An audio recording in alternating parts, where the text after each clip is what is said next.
Welcome back. Thank you for staying with the Hot 7 TV Nightly News.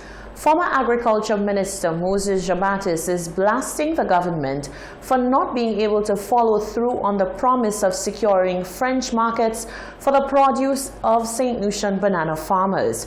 Jabatis calls the excuse of finger sizes an insult to the farmers who poured in their resources, time and money into the venture under false premises. Rochelle Gonzalez tells us more.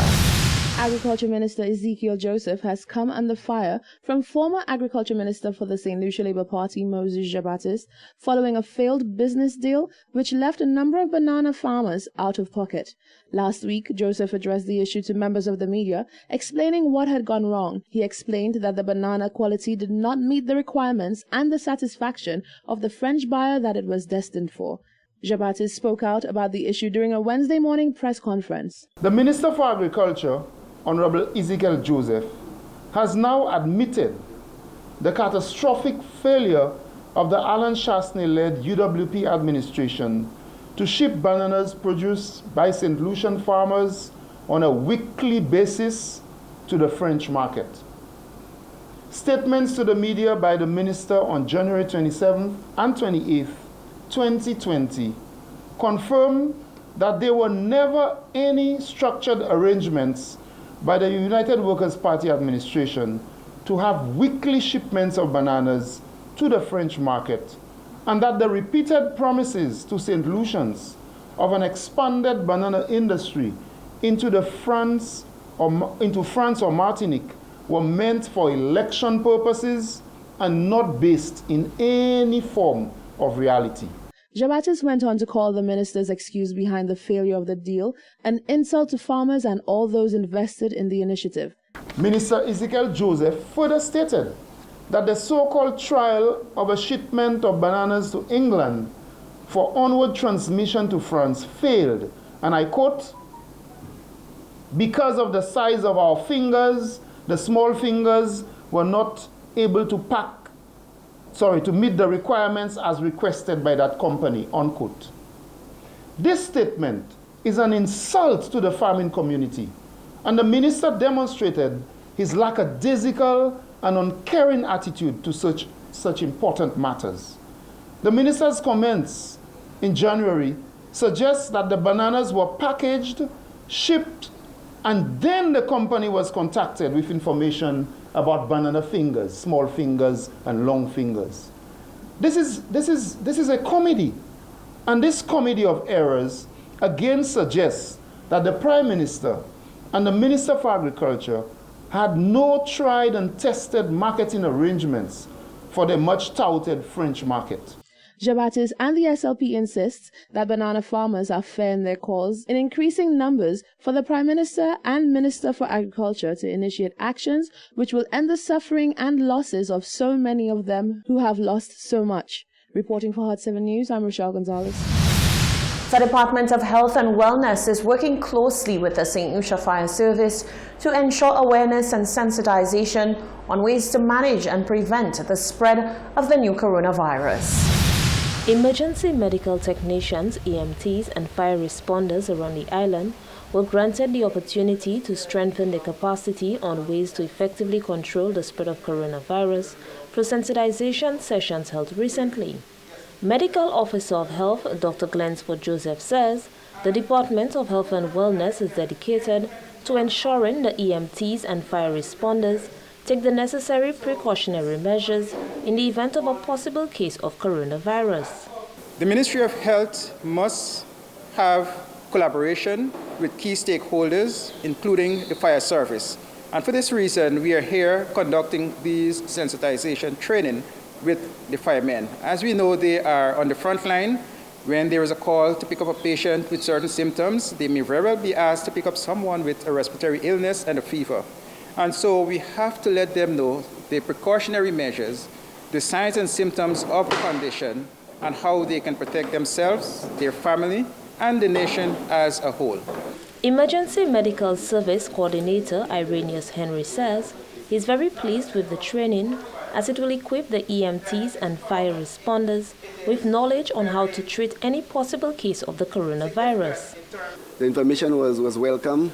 The recruits asked several questions, and when you do have outbreaks and stuff like that, the collaboration helps, since the EMTs are the first line contact with persons, because they are the ones who initially do the treatment and transport to the health facility. So they are usually the first contact. So when you have an outbreak, they are the ones affected, and if they are not cautious in the way they present themselves, they can be infected and also pose their family and other persons at risk. So the program is very important, that they are sensitized as to how to protect themselves, how to approach a patient who they think may have the illness. The Department of Health and Wellness encourages St. Lucians to take the necessary steps to protect themselves from the coronavirus. Reporting from the Communications Unit of the Ministry of Health and Wellness, I am Fennel Neptune. Health Minister Mary Isaac has broken her silence on the global health risk of the new coronavirus and says the ministry is taking the threat very seriously and readying all of its protocols. As St. Lucia continues to take an aggressive approach to ensure the coordinated response to managing the threat of coronavirus, senior officials from various government ministries were granted the opportunity to make a valuable contribution towards the nation's level of preparedness for the threat of coronavirus, as the National Health Security Committee held a recent meeting. Following the meeting, Minister for Health Mary Isaac spoke out on the likelihood of an outbreak in the Caribbean. Presently, there is limited information on the characterization of the behavior of the virus, the severity of infection, and the levels of transmissibility. Although the risk level for the Caribbean sub-region is currently classified as low, and the disease is at an early stage of the outbreak, the Department of Health and Wellness is proceeding with necessary vigilance and preparation to reduce the possible impact on our population. She says the Department of Health and Wellness remains well committed to managing the threat of the virus and will continue conducting education and sensitization sessions with stakeholders. She outlined several initiatives put in place to mitigate chances of infection. The government of St. Lucia has decided that we will not allow any non-national with a travel history within the last 14 days from mainland China, whether in transit or originating, to enter any local port from Tuesday, February 4th, 2020. Any national returning to St. Lucia with similar travel history will be quarantined for 14 days. Isaac touts the efforts of the current administration in ensuring the safety of the nation's population and urges for continued cooperation from members of the public. Port 7 News, I am Jacques Wooding. U.S. President Donald Trump is scheduled to speak at the 68th Annual National Prayer Breakfast, less than 24 hours after his presumed acquittal. Every president since Dwight Eisenhower has addressed this influential audience of 3,500 elected officials, diplomats, national and international religious and political leaders. But many eyes will also be on two influential St. Lucians following the tragedy that befell their family. Allison Jha and Bertram Jha are also getting set to address the members of the U.S. Congress on Thursday as part of the National Prayer Breakfast and Luncheon.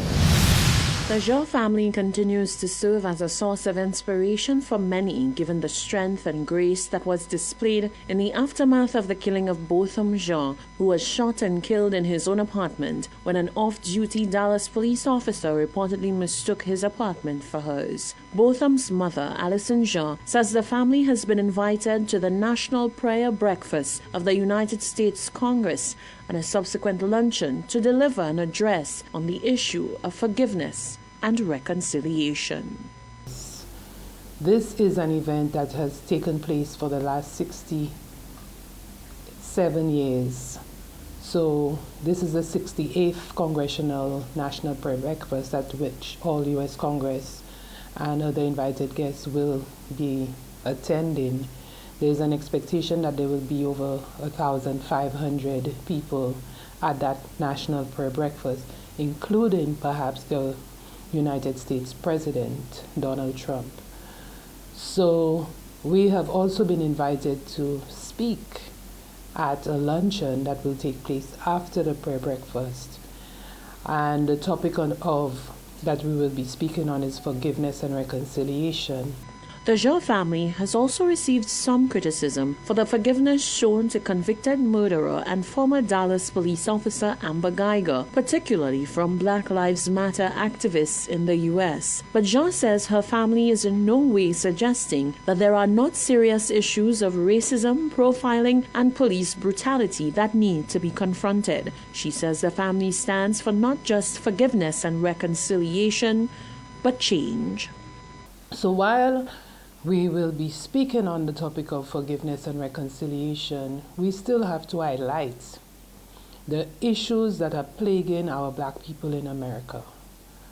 Because both my son and the life that he lived was not in any way exposed to what he received, sitting in his own apartment and being invaded upon and killed. And so we will be making that statement clearly to the United States Congress, because there is need to change the mindset of our police, of the police particularly in the United States, and how they treat black people. Both Alison Jean and her husband Bertram Jean will attend the U.S. Congress's National Prayer Breakfast and Luncheon and address members of Congress. This is the Hot 7 TV Nightly News. Stay with us. There's more coming up after the break.